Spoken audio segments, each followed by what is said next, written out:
Semakin dekat, semakin terasa. Ya, senang sekali saya, Ibu Dita, dapat dekat kembali dengan kalian siswa-siswa Indonesia yang hebat melalui pembelajaran online ini. Sehingga saya berharap ilmu-ilmu pengetahuan yang saya bagikan dapat terasa ya pada kalian semua. Oke, pada kesempatan kali ini kita akan belajar tentang penggunaan alat kesehatan. Di kesempatan ini, kalian akan mempelajari tentang definisi alat kesehatan, alat balut, alat perawatan pasien, alat tindakan medis, alat diagnosa penyakit, dan alat bedah. Di akhir pembelajaran, kalian akan mengerjakan beberapa latihan soal sebagai bentuk evaluasi sejauh mana kalian memahami terhadap materi yang sudah saya berikan. Kemudian di pertemuan berikutnya, kita akan melakukan pembahasan. Baik, kita mulai dengan kompetensi dasar. Kompetensi dasar di bab ini adalah siswa mampu menerapkan penggunaan alat-alat kesehatan sesuai dengan fungsi dan kegunaannya. Kemudian, siswa juga mampu menggunakan alat kesehatan sesuai fungsi dan kegunaannya. Kalian dikatakan sudah mencapai kompetensi dasar apabila sudah memenuhi indikator pencapaian kompetensi. Yang pertama, menjelaskan definisi alat-alat kesehatan sesuai fungsinya. Kedua, menunjukkan alat kesehatan dan kegunaannya. Dan yang ketiga, membedakan jenis alat kesehatan dan kegunaannya. Indikator pencapaian kompetensi berikutnya untuk ranah keterampilan adalah siswa mampu menyiapkan alat kesehatan sesuai fungsinya dan mampu mengoperasikan alat kesehatan sesuai fungsinya. Baik, kita masuk ke pembahasan pertama tentang definisi alat kesehatan. Definisi alat kesehatan menurut Undang-Undang Republik Indonesia Nomor 36 Tahun 2009, alat kesehatan adalah instrumen, aparatus, mesin, implan yang mengandung obat yang digunakan untuk mencegah, mendiagnosa, menyembuhkan dan meringankan penyakit, merawat orang sakit serta memulihkan kesehatan pada manusia dan atau untuk membentuk struktur dan memperbaiki fungsi tubuh.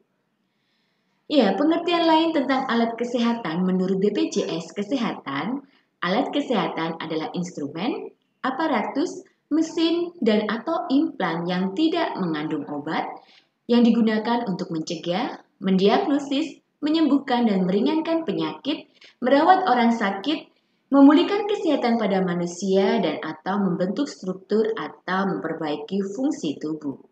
Alat kesehatan yang dimaksud dipergunakan dalam tubuh melalui prosedur operasi maupun dipergunakan di luar tubuh. Alat kesehatan yang dipergunakan di luar tubuh merupakan manfaat tambahan atau dikenal dengan kata suplemen dengan pembatasan atau limitasi baik harga maupun jenisnya. Selain dua definisi tadi, mari kita mengenal definisi alat kesehatan menurut Permenkes di tahun 2010. Alat kesehatan adalah barang, instrumen, aparat, atau alat termasuk tiap komponen, bagian, atau perlengkapannya yang diproduksi, dijual, atau dimaksud untuk digunakan dalam 4 hal. Yang pertama, untuk pemeliharaan dan perawatan kesehatan, diagnosa, penyembuhan, peringan atau pencegah penyakit, kelainan keadaan badan atau gejalanya pada manusia. Guna yang kedua yaitu digunakan untuk pemulihan, perbaikan atau perubahan fungsi badan atau struktur badan manusia. Fungsi yang ketiga dari alat kesehatan adalah sebagai diagnosa kehamilan pada manusia, pemeliharaan selama hamil, dan setelah melahirkan termasuk pemeliharaan bayi. Alat kesehatan juga berfungsi untuk mencegah kehamilan pada manusia dan yang tidak termasuk golongan obat. Baik, kita akan mengenal tentang jenis-jenis alat balut. Yang pertama adalah perban. Ya, ini adalah perban. Perban atau pembalut elastis terutama yang berkualitas tinggi berfungsi untuk fiksasi atau perawatan pada kasus keseleo. Kasus keseleo istilahnya dalam medis dikenal sebagai sprains. Bisa juga untuk letih otot atau strains dan pelebaran pembuluh darah atau varicose veins. Selain itu, perban elastis ini dapat digunakan pada kasus cedera kecelakaan maupun cedera akibat olahraga, seperti misalnya patah tulang, salah urat, atau terkilir. Dengan pembalut elastis ini, otot-otot cedera yang dialami pasien dapat berkurang rasa sakitnya karena kita tidak diperkenankan untuk bergerak dengan bebas pada saat cedera. Sehingga perban ini dapat menfiksasi dengan baik. Berikutnya adalah plester. Plester berguna untuk merekatkan perban ataupun kain kasa yang menutupi luka agar tidak longgar saat dipakai. Yang ketiga adalah kasa atau gas. Ini bentuknya berupa kain yang jarang-jarang, ya, seperti ram kawat yang berfungsi sebagai penutup luka. Fungsi kasa ini sebagai penutup luka agar tidak terkontaminasi dengan kotoran lain dan juga bisa sebagai alat untuk perawatan luka. Kasa bisa juga berisi obat, misalnya di sini sufratul, ini merupakan kasa steril yang berisi obat jenis soframycin. Kemudian ada yang namanya Bactigras yang merupakan kasa steril berisi obat yang namanya chlorhexidine dalam parafin. Ada juga kasa steril yang namanya Actisorb, dia berisi obatnya jenisnya semacam Kerkol. Oke, kita lanjutkan tentang alat perawatan pasien yang di sini ada jumlahnya 10. Kita bahas satu persatu. Decubitus bed. Decubitus bed ini adalah kasur berisi udara dilengkapi dengan airflow regulation, pengatur aliran udara. Dan digunakan untuk pasien bed rest atau yang tirah baring lama yang berfungsi sebagai pencegahan terjadinya bed sore atau luka tekan akibat tidur yang terlalu lama dan juga untuk mencegah terjadinya luka dekubitus. Alat perawatan berikutnya adalah WWZ atau Warm Water Z. Disebut juga sebagai hot bottle. Istilah di Indonesia dikenal sebagai buli-buli panas. Alat ini berfungsi untuk kompres panas yang bertujuan untuk memperlancar sirkulasi darah, mengurangi nyeri dan merangsang peristaltik usus. Contohnya indikasinya pada kasus spasme otot atau otot yang tegang ya. Kemudian untuk kasus hipotermi dan juga kasus dysmenorrhea atau nyeri haid. Kalau ini namanya ice bag atau ice cup dalam bahasa Belanda, digunakan sebagai kompres dingin. Gunanya untuk mengurangi nyeri dan bengkak pada luka yang mengalami peradangan. Alat perawatan pasien skin traction kit ini fungsinya untuk mempertahankan posisi, mencegah mobilisasi persendian yang terluka atau inflamasi atau fraktur, mempercepat proses penyatuan bagian yang fraktur atau patah tulang, dan dilengkapi dengan elastic bandage dan tali. Kemudian ada alat yang namanya crook ya, atau crutch, merupakan alat yang berfungsi untuk penyangga tubuh pasien dengan gangguan cedera ekstremitas bawah atau setelah post operasi pada ekstremitas bawah. Ya, ini ada jenis-jenis crook. Kalau yang 3 seperti ini namanya tripod. Kalau yang 4, kakinya 4 ini, apa namanya? Forepod. Bukan ya, kalau 4 ini namanya walker. Alat perawatan pasien berikutnya adalah nipple shield. Ya, ini nipple shield. Dalam bahasa Belanda disebut dengan tapelhojo. Alat ini berfungsi untuk melindungi papila mame atau puting susu yang lecet pada waktu menyusui. Kalau ini namanya air cushion. Dalam bahasa Belanda disebut grinding, yang berfungsi sebagai tempat duduk pada penderita ambeien atau wasir dan terbuat dari karet. Well, kita lanjutkan. Alat perawatan pasien berikutnya adalah pressure garments. Alat ini semacam pakaian yang bersifat menekan kulit tubuh pasien. Berfungsi untuk 3 hal, yaitu mencegah dan mengobati bekas luka yang menonjol keluar atau hypertrophic scarring pada bagian dada dan perut. Yang kedua, fungsinya adalah untuk rehabilitasi lutut dan rehabilitasi siku pasca pembedahan atau istilahnya arthroped. Fungsi yang ketiga untuk mengencangkan perut dan pinggul atau istilahnya to be grip. Alat berikutnya adalah spalet, berfungsi untuk mencegah pergerakan tulang yang patah. Ini merupakan kursi roda, tentunya tidak asing bagi kalian. Berfungsi untuk alat bantu yang digunakan oleh seseorang yang mengalami kesulitan berjalan akibat kondisi penyakit maupun cedera maupun kecacatan. Well, anak Indonesia yang cerdas, kita lanjutkan pembahasan berikutnya yaitu alat tindakan medis. Ada banyak alat tindakan medis, kita bahas satu persatu. Yang pertama, penutup kepala. Fungsinya untuk mencegah jatuhnya mikroorganisme yang ada di rambut dan kulit kepala petugas terhadap alat-alat maupun daerah yang steril. Dan juga untuk melindungi dari percikan bahan-bahan yang terkontaminasi, misalnya darah. Kemudian ada handscoon atau gloves atau sarung tangan berfungsi untuk melindungi tangan dari kontak dengan darah, sekret, cairan tubuh, maupun luka pasien. Kemudian ini ada masker. Fungsinya untuk mencegah petugas terkena percikan darah maupun cairan tubuh maupun kontak droplet dari mulut dan hidung dari pasien maupun sebaliknya saat bicara maupun batuk atau bersin. Dan yang keempat ini adalah apron atau skort.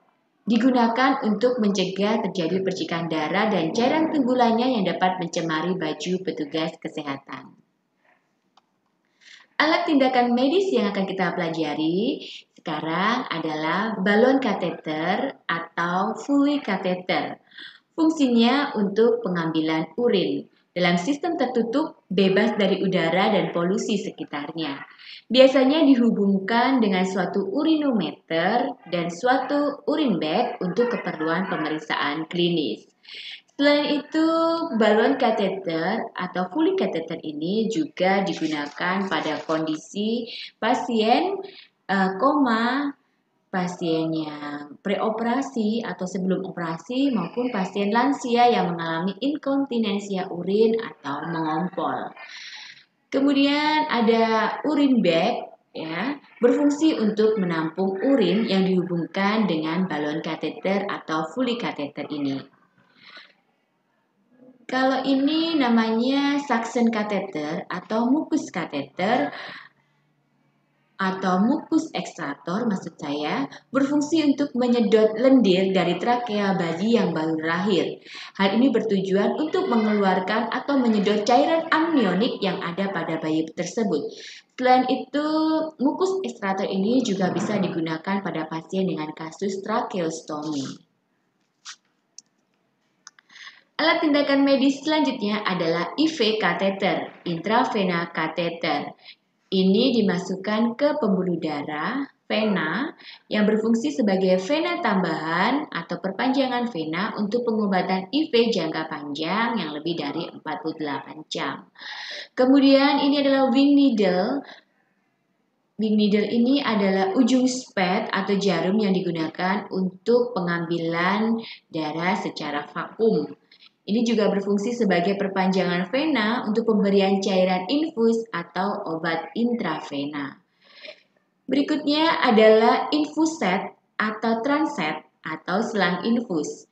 Fungsinya untuk jalan masuk cairan, terutama cairan infus. Kemudian ini adalah blood transfusion set sebagai alat bantu saluran masuk maupun keluarnya darah. Misalnya untuk transfusi darah maupun untuk hemodialisa darah, untuk cuci darah. Bedanya dengan infus set adalah kalau blood set ini ada semacam jaring-jaringnya, fungsinya untuk menyaring darah tadi ya. Sedangkan infuset tidak ada. Alat tindakan medis berikutnya adalah feeding tube atau nasogastric tube. Berfungsi untuk memasukkan cairan makanan melalui mulut ataupun hidung.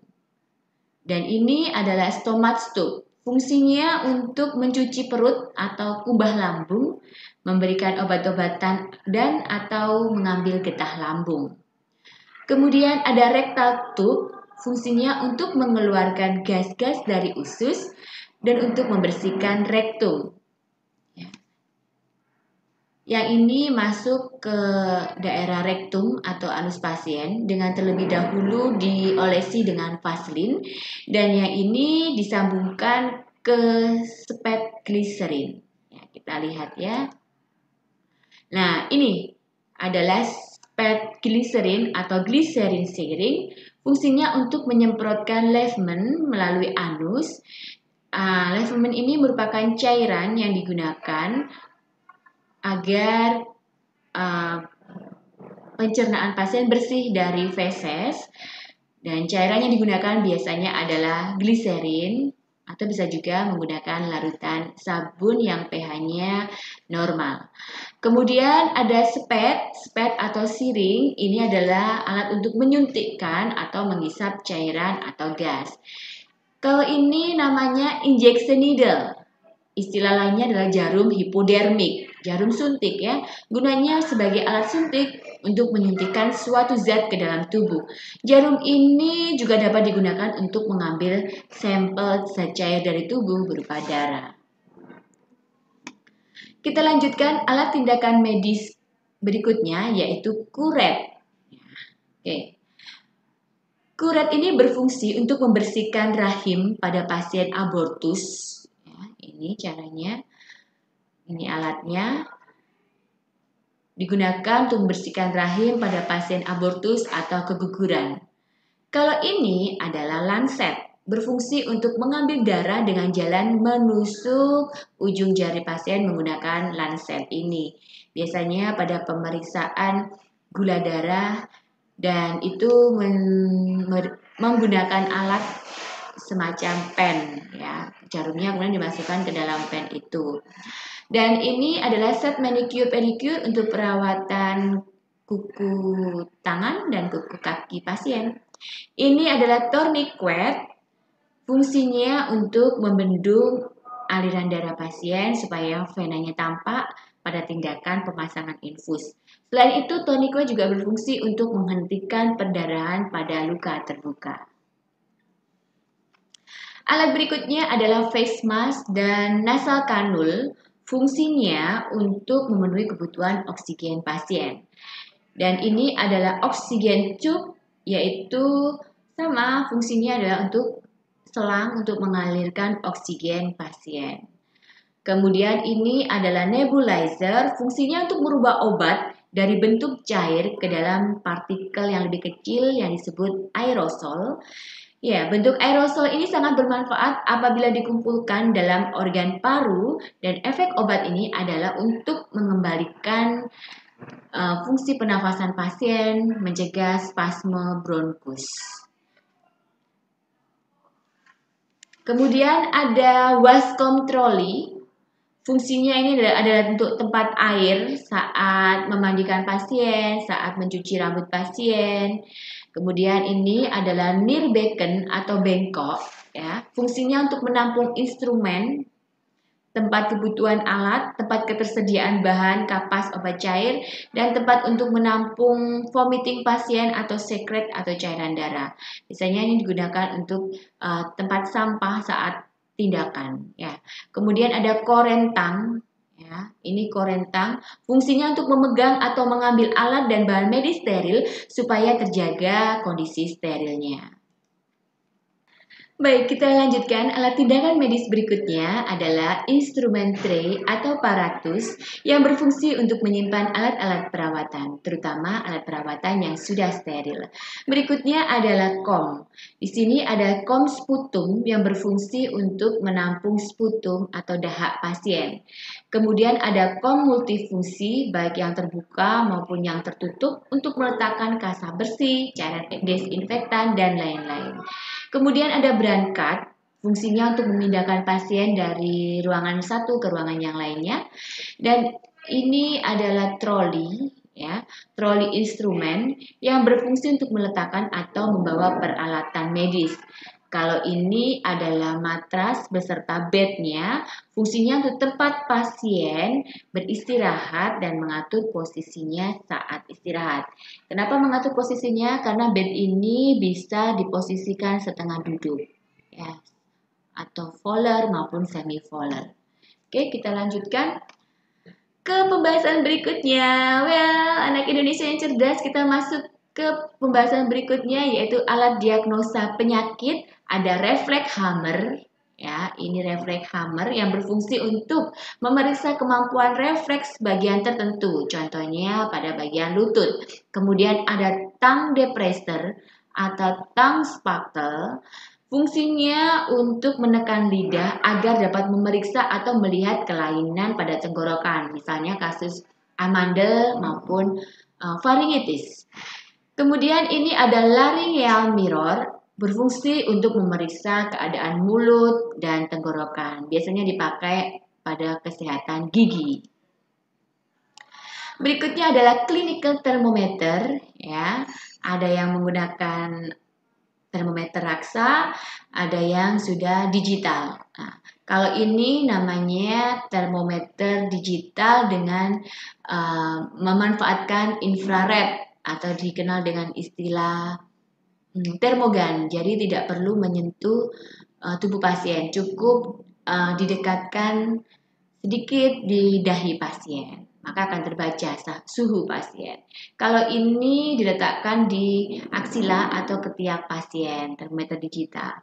Dan ini termometer raksa, ya, ada oral, perhatikan ujungnya lebih panjang, ya.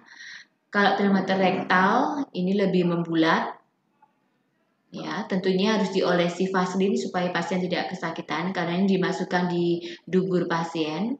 Dan ada yang, ini juga flat oral. Ya, selain tiga ini ada juga termometer termometer air raksa yang juga diletakkan di aksila atau ketiak pasien.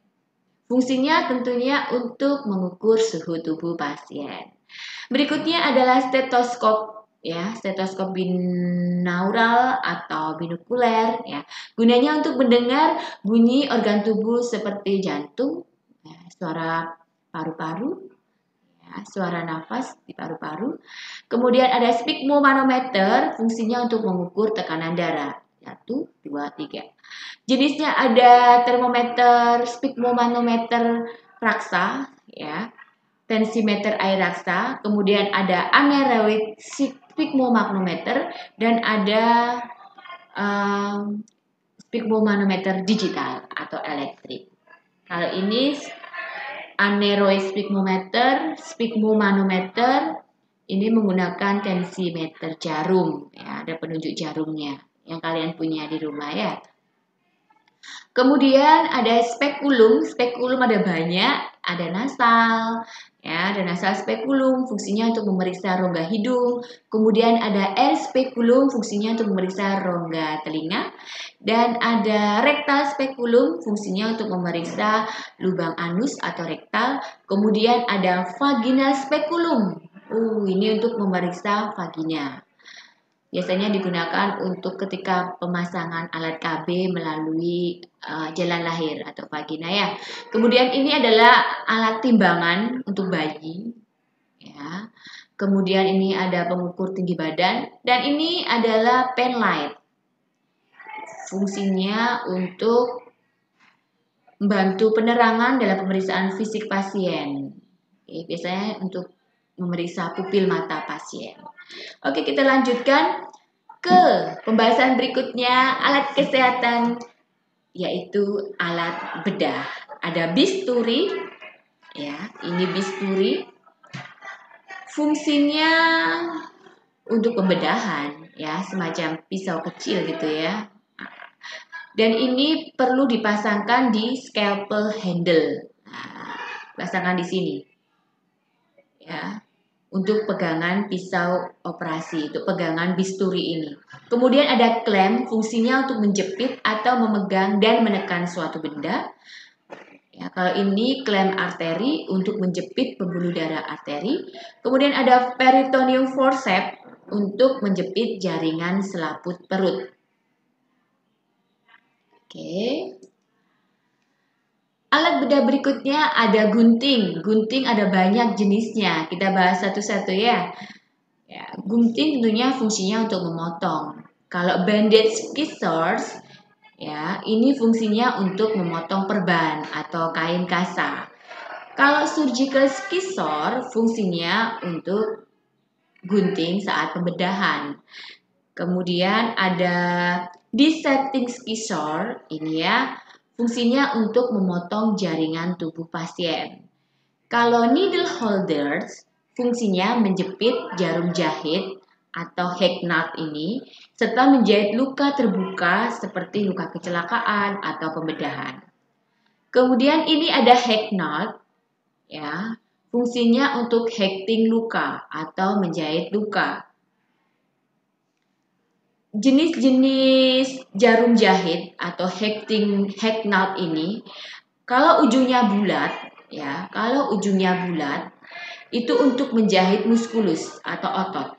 Kalau ujungnya segitiga itu untuk menjahit integumen atau kulit. Selanjutnya adalah suture. Suture ini fungsinya untuk hacking luka. Suture itu benang jahitnya. Ya, dapat dibagi jadi dua golongan, yaitu yang dapat diabsorpsi diserap oleh jaringan tubuh, istilahnya catgut, ya. Catgut. Nah, kemudian ada yang benang yang tidak dapat diabsorpsi jaringan tubuh sehingga harus angkat jahitan. Berikutnya alat bedah forceps. Ini dissecting forceps. Forceps sendiri fungsinya untuk menjepit atau memegang benda maupun jaringan lunak. Jenisnya sebagai berikut. Oke. Ada dissecting forceps. Oke. Ada cilia forceps. Ini ya, untuk menjepit atau mencabut rambut ya. Kemudian ada suture clipping forceps. Fungsinya untuk menjepitkan klip pada luka sehingga luka tidak terbuka. Kemudian ada pinset chirurgis, ini ya. Pinset operasi, fungsinya juga untuk menjepit jaringan lunak. Ujung pinset ini bergerigi ya. Oke. Begitu. Oh ya, ini kemudian ada tromol. Tromol ini fungsinya untuk menyimpan kasa steril. Oke, anak-anak Indonesia yang luar biasa, demikian tadi materi tentang alat-alat kesehatan dan penggunaannya. Apabila ada yang ditanyakan, mari kita berdiskusi di grup WA kelas. Dan setelah diskusi berikutnya untuk menguji pemahaman kalian tentang materi yang sudah disampaikan, kalian akan menerima link Google Form yang berisi lembar kerja ya, yang akan saya kirimkan melalui WA Group. Baik, terima kasih atas perhatiannya. Saya akhiri materi penggunaan alat kesehatan ini dan semoga bermanfaat. Salam sehat dan saya senang bisa membersamai kalian dalam pembelajaran ini. See you.